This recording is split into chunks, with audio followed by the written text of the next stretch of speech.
भैया, आपके हिसाब से माँ बाप के बुढ़ापे का सहारा कौन होता है, बेटा या बेटी? इस सवाल का जवाब किसी को खुश कर सकता है और किसी को दुखी। तो आप अपना जवाब दो ना। ऑब्वियसली बेटा। क्यों?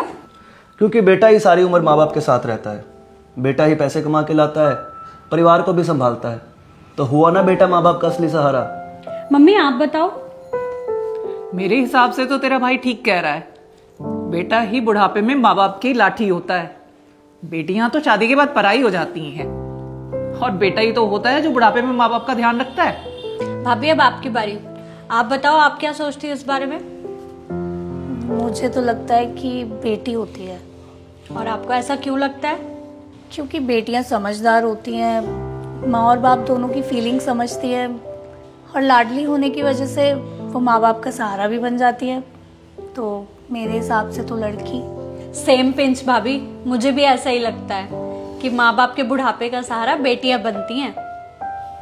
पापा अब आपकी बारी। 2 वोट बेटे को है और 2 वोट बेटी को। अब आपका वोट डिसाइड करेगा कि आप किसको जिताते हो। बेटा मेरे हिसाब से ना तो बेटा बुढ़ापे का सहारा होता है और ना ही बेटी। बुढ़ापे का असली सहारा होता है बहू। अरे तुम लोग मुझे ऐसे क्या देख रहे हो? मैं बिल्कुल ठीक कह रहा हूं। हम लोग बचपन से यही तो सुनते आए हैं, बेटा बुढ़ापे की लाठी होता है, बेटी अपने पापा का जिगर होती है। लेकिन जिंदगी की जब असली सच्चाई सामने आती है तब पता लगता है कि बुढ़ापे में जो सबसे ज्यादा साथ निभाता है वो बहू होती है। बेटा शादी करता है, घर में बहू आती है, और उसके बाद ही तो शुरू होती है असली जिंदगी। रोजमर्रा की छोटी छोटी जिम्मेदारियां, सास ससुर की छोटी छोटी जरूरतों को वही तो ध्यान में रखती है, और वहीं से बहू बुढ़ापे का सहारा बनने लगती है। बहू ही वो होती है जिसे सास ससुर की रोज की आदतें, उनकी पसंद नापसंद, उनकी रोज की दिनचर्या धीरे धीरे सब याद हो जाती है। जिसे पता होता है कि सासू माँ को कब कड़क चाय देनी है, कब ससुर जी को दवाई देनी है। सुनने में ये छोटी छोटी बातें चाहे बहुत मामूली लगती हों, लेकिन सास ससुर के लिए ये बातें बहुत अहमियत रखती हैं। जब सास ससुर कभी बीमार पड़ जाएं तो बहू अपने 10 काम छोड़कर उनकी सेवा में लग जाती है। कब उन्हें दवा देनी है, कब किस चीज का परहेज करना है, उन्हें किस चीज से तकलीफ होती है, ये सब बहू ही तो देखती है। और दूसरी तरफ अगर बहू बीमार पड़ जाए तो सारे घर की रफ्तार थम जाती है। रसोई से लेकर दवा तक, चाय से लेकर खाना तक, सब कुछ इधर उधर हो जाता है। बेटा अगर कुछ दिन के लिए घर से बाहर चला जाए तो घर में कुछ खास फर्क नहीं पड़ता, लेकिन अगर 2 दिन के लिए बहू बीमार पड़ जाए तो सारा घर तितर बितर हो जाता है। क्योंकि घर की असली धुरी बहू ही होती है, वही तो सारे घर को जोड़ कर रखती है। बुजुर्ग माँ बाप को सबसे ज्यादा तकलीफ तभी महसूस होती है जब उनकी रोज की सहूलतें टूट जाती हैं। और उन सहूलतों का ध्यान कौन रखता है?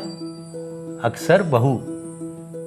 बेटे के पास प्यार बहुत होता है, उसकी नीयत भी ठीक होती है, लेकिन हर आदत, हर जरूरत, हर परेशानियों का हल निकालने की जो कला बहू के पास होती है ना, वो सबसे अच्छी है।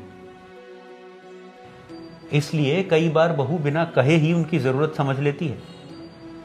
मैंने अपनी जिंदगी में ऐसी कई बहुओं को देखा है जिन्होंने अपने सास ससुर की सेवा फर्ज समझकर नहीं, दिल से की है। उन्होंने अपनी रातों की नींद छोड़ी है, अपनी थकान भुलाई है, अपनी परेशानियों को छोड़ा है, इसलिए कि उनके सास ससुर को कोई तकलीफ ना हो। इसलिए बेटा, बुढ़ापे का असली सहारा तो बहू ही होती है। मैं हर सास ससुर से कहना चाहता हूं कि आप लोग भी अपनी सोच बदलो। बहू को सिर्फ जिम्मेदारी समझकर मत देखो, उसे गलतियों के तराजू में मत तोलो। अगर हम मेरा प्यारा बेटा, मेरी प्यारी बेटी कह सकते हैं, तो एक बार मेरी प्यारी बहू भी कहकर देखो, और देखना सिर्फ एक लफ्ज से उसके दिल में तुम्हारे लिए कितना प्यार भर जाएगा। बहू की कमियों को तो हर कोई देख लेता है, लेकिन उसकी अच्छाइयों को पहचानना भी उतना ही जरूरी है। उसे घर की नौकरानी नहीं, घर का मेंबर समझो। उसे इज्जत दोगे, सम्मान दोगे, तो वो आपके घर को संभालेगी नहीं, बल्कि उस घर को स्वर्ग बना देगी। जिस तरह से हम कहते हैं मेरी बेटी मेरा गौरव, अगर हम ये भी कहें मेरी बहू मेरा अभिमान, यकीन मानो रिश्तों में मिठास और भी ज्यादा बढ़ जाएगी।